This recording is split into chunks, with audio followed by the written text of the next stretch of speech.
Assalamualaikum warahmatullahi wabarakatuh.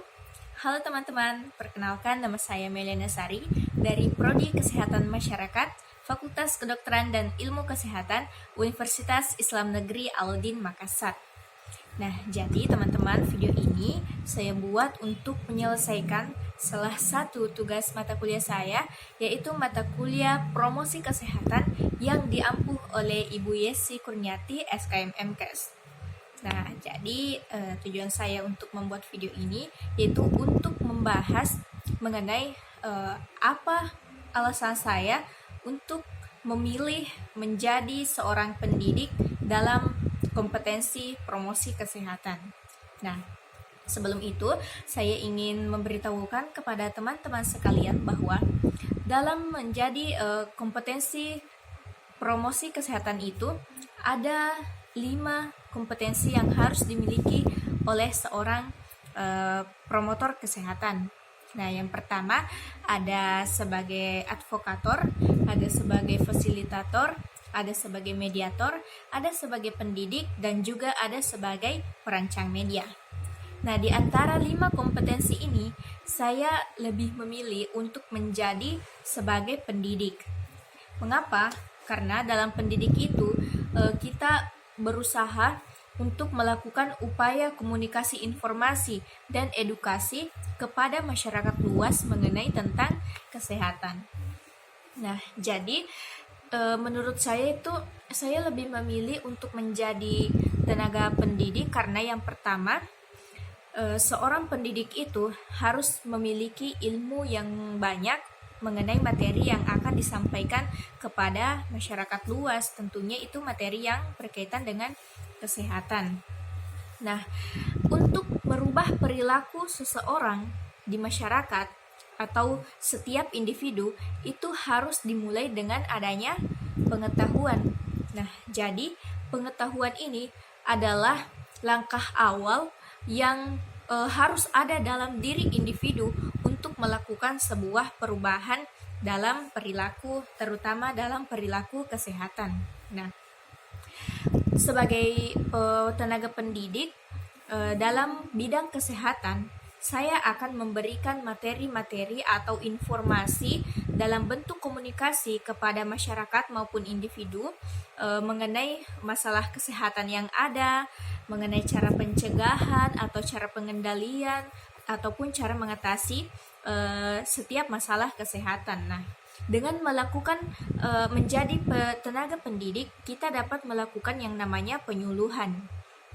Nah, di dalam penyuluhan itu kita memberikan informasi kepada masyarakat, mengedukasi masyarakat, menambah pengetahuan dan wawasan masyarakat mengenai masalah kesehatan. Nah, dengan masyarakat memiliki pengetahuan yang banyak tentang masalah kesehatan, baik itu cara pencegahan maupun pengendaliannya, maka masyarakat ini akan memiliki kapasitas atau pengetahuan dan wawasan yang lebih luas mengenai kesehatan. Nah, dengan adanya pengetahuan tersebut, maka masyarakat ini akan menjadi lebih memiliki semangat atau memiliki inovasi untuk melakukan perubahan, terutama dalam perubahan perilaku hidup sehat atau PHBS. Nah, menjadi pendidik dalam kesehatan itu menurut saya itu merupakan faktor yang utama dalam melakukan perubahan perilaku di masyarakat. Karena seperti yang saya katakan tadi bahwa pengetahuan merupakan langkah awal untuk melakukan perubahan dalam setiap diri individu maupun masyarakat.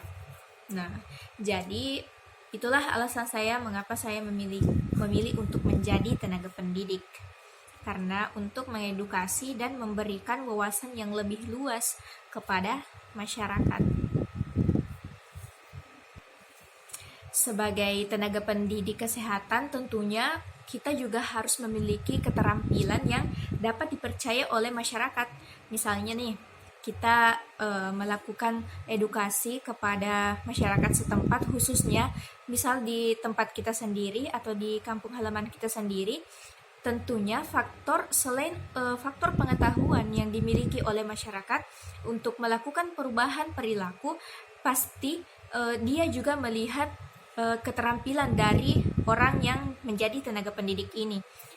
Dia menganggap orang yang menjadi tenaga pendidik itu harus orang yang terpercaya, karena contoh kecilnya apabila seorang tenaga pendidik itu memberikan edukasi tentang bahaya merokok, sedangkan tenaga pendidik ini sendiri merupakan seorang perokok berat, tentunya masyarakat yang mereka edukasi pasti lebih untuk tidak percaya dan lebih sulit untuk melakukan perubahan perilaku, karena mereka menganggap bahwa pendidiknya saja melakukan kegiatan rokok tersebut, sedangkan dia sendiri yang melakukan edukasi kepada kita.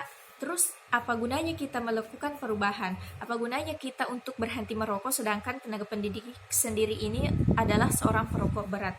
Nah, jadi kita sebagai tenaga kesehatan itu tentunya harus memiliki keterampilan yang baik di mata masyarakat yang akan kita edukasi. Nah, jadi itu saja alasan dari saya mengapa lebih ingin menjadi seorang pendidik dalam bidang kesehatan, dalam sebagai salah satu kompetensi dari promosi kesehatan atau promotor kesehatan. Baik, itu saja dari saya. Apabila ada salah kata atau yang kurang dimengerti, mohon dimaafkan. Wabillahi taufiq wal hidayah. Wassalamualaikum warahmatullahi wabarakatuh.